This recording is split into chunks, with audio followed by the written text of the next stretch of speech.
Então vamos lá. Então, quando falamos de cultura, eu falei de conjunto de valores. É a aquisição que você onde está inserido. Onde você está inserido é um local. Onde você está inserido há um espaço. Onde você está inserido há um tempo. Isso aí é óbvio. Há um hábito, há um costume, há determinados conjuntos de movimentos, né, de organizações que você vai identificar pessoas com roupas, uniformes. Você vai numa praia, vai ver de cueca, pijama, cueca, biquíni e outras coisas. Pijama já é o que? Na cama. Então são fatores que é um conjunto de organização simbólicos, aonde tem um movimento, também depende,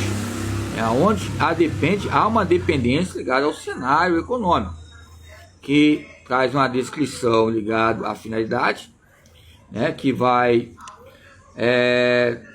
haver uma consequência, uma relação, uma aliança entre a estrutura, a base, e essa base vai haver coletividades, relações interpessoais. Ou seja, a relação interpessoal fala do desenvolvimento proximal. O desenvolvimento pessoal está ligado também ao que? A finalidade, que é o real, que é o realismo e a bagagem cultural que eu estou para desenvolver. O potencial vai ver o meu comportamento para eu também haver determinados movimentos que eu posso chegar ao desenvolvimento proximal e até outros pontos importantes. Os meus movimentos que eu faço. Ok? Vamos lá. Então, quando eu falo sobre comportamento, falo sobre comportas. Ok? Comportamentos.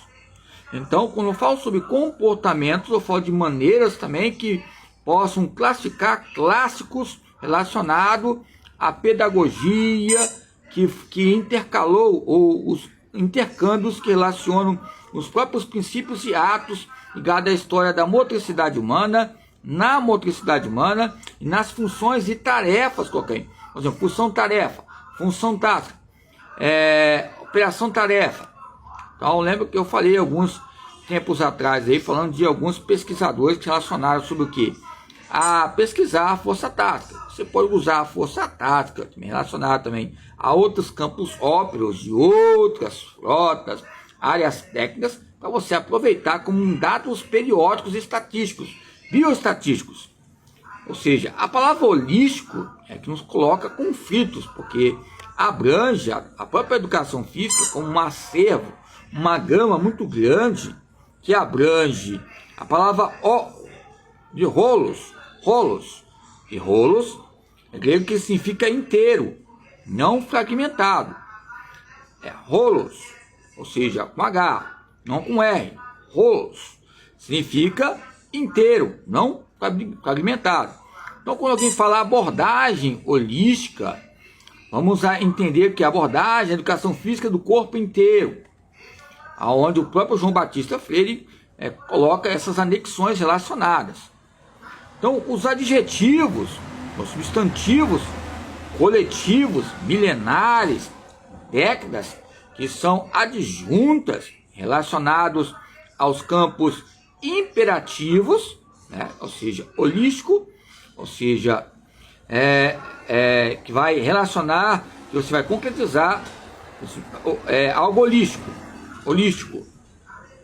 Aí eu vou colocar holistizar, que organizar, junto com organizar, são um campo de definições e pronomes, mas há uma confusão ainda perplexa em relacionado às próprias consoantes que nós colocamos.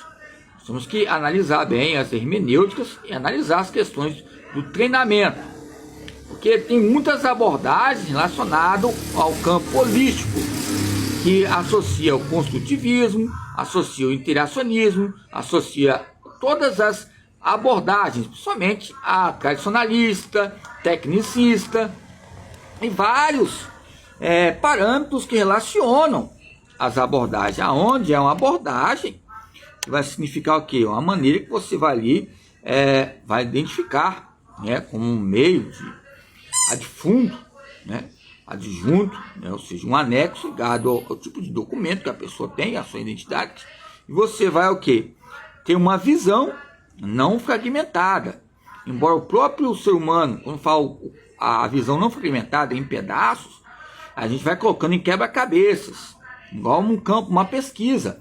Você vai fazendo pesquisas em dados periódicos consecutivos, sucessivos, fragmentados, até você chegar a algo holístico onde você quer chegar. Embora o próprio holístico tenha conflito em si mesmo. O próprio holístico parece que é algo que você conseguiu, mas você vai sempre a cada dia aprendendo algo. O grande mestre é um grande aprendiz.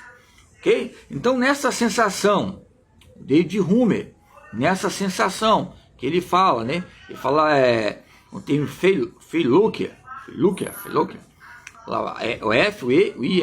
o F-E-I-L-O-N-G, ou seja, né, em questões aqui, parafraseando a palavra aqui. Então são questões importantes. Então o que eu quero dizer, entre esses sentimentos, razão, então, quando eu tenho uma impressão, quando eu tenho uma reflexão, e entre essas semelhanças, embora ele fale algumas questões importantes, não sendo muito irônico, cínico ele, em questões de, por exemplo, questões de o carisma modesto, algumas questões ligadas aos efeitos que ocorrem na época que ele começou a falar. Ele começou em 1711, ali, que nasceu, aí em 1776, né, que chega aos seus termos ligados ao seu pensamento, mas até hoje está fixado em questões de intuições, equilíbrios e estudos e pesquisas ligadas à própria consciência corporal. Ou seja, onde há uma consciência corporal, há um meio holístico, o corpo é fragmentado, inacabado todos os dias. Quando nós aprendemos algo com aprendizado motor e habilidade motora, ou seja, competência, a gente vai ter a habilidade motora, vai haver também outros níveis de estímulos. Ou seja, quando eu falo alongar-se, quando eu estava mostrando um exercício de alongamento, a palavra alongar significa dilatar, alongar, estender, embora articular, ligado à articulação. Quando eu faço qualquer tipo de movimento, eu vou dilatar, nem que seja um tipo de titinina, miosina, ou seja, mas vai liberar várias substâncias. Alongar-se é um meio de dialogar com o próprio corpo, uma consciência entre a força isométrica e a força isotônica. Embora há classificações de alongamento dinâmico, alongamento estático, alongamento